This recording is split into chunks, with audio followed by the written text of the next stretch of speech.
नमस्कार दोस्तों। दो किसानों की कहानी। दोस्तों, आज हम आपको दो किसानों की कहानी बताते हैं जिनमें एक किसान को हमेशा परमात्मा से कुछ ना कुछ शिकायत रहती थी, जबकि दूसरा किसान भगवान को हर बात के लिए धन्यवाद देता था। पुराने समय की बात है, किसी गांव में दो किसान रहते थे। दोनों बहुत गरीब थे। उनके पास बहुत थोड़ी ज़मीन थी जिस पर खेती करके व अपने परिवार का गुजारा किया करते थे। समय गुजरा और उन दोनों की मृत्यु एक साथ ही हुई। दोनों को यमराज के पास ले जाया गया। यमराज ने पूछा, बताओ कि तुम्हारे इस जीवन में क्या कमी थी और तुम्हें क्या बनाकर पुनः इस संसार में भेजा जाए। पहला किसान क्रोध से बोला, प्रभु, आपने इस जन्म में मुझे बहुत ही घटिया जिंदगी दी, कुछ भी नहीं दिया। मुझे पूरा जीवन मैंने खेतों में बैलों की भांति काम किया। जो थोड़ा बहुत कमाया भी वह पेट भरने में ही खर्च हो गया। ना तो मैंने और ना ही मेरे परिवार ने अच्छे वस्त्र पहने और ना ही अच्छा खाना खाया। यह सुनकर यमराज कुछ समय मौन रहे, फिर पुनः बोले, तो अब तुम क्या चाहते हो।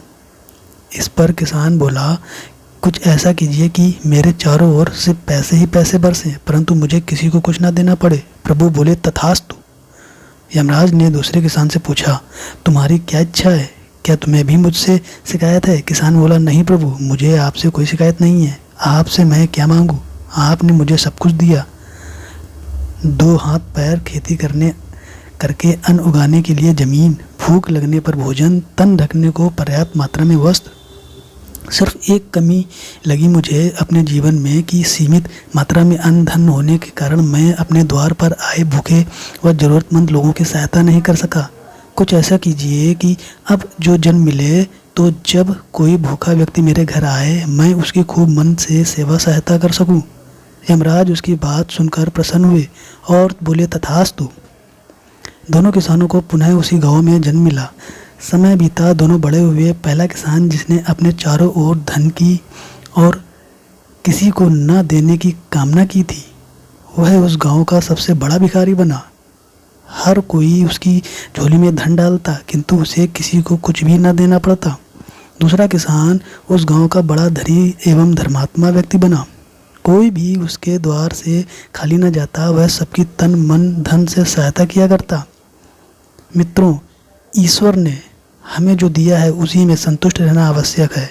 अक्सर देखते हैं कि हमें हमेशा भगवान से शिकायत रहती है कि हमें यह नहीं दिया, वह नहीं दिया। अगर हम थोड़ा रुक कर यह सोचें कि उस दयालु परमात्मा ने हमें कितना कुछ दिया है, तो हम सिर्फ उसका धन्यवाद ही कर देंगे। दोस्तों, अच्छा जीवन जीने के लिए अपनी सोच अच्छी बनाएं, कमियां ना निकालें, बल्कि जो कुछ भी हमारे पास है उसका आनंद लें और दूसरों के प्रति सेवा भाव रखें। यदि इस कहानी से आपको मोटिवेशन मिलता है तो कमेंट बॉक्स में अपने विचार ज़रूर लिखें।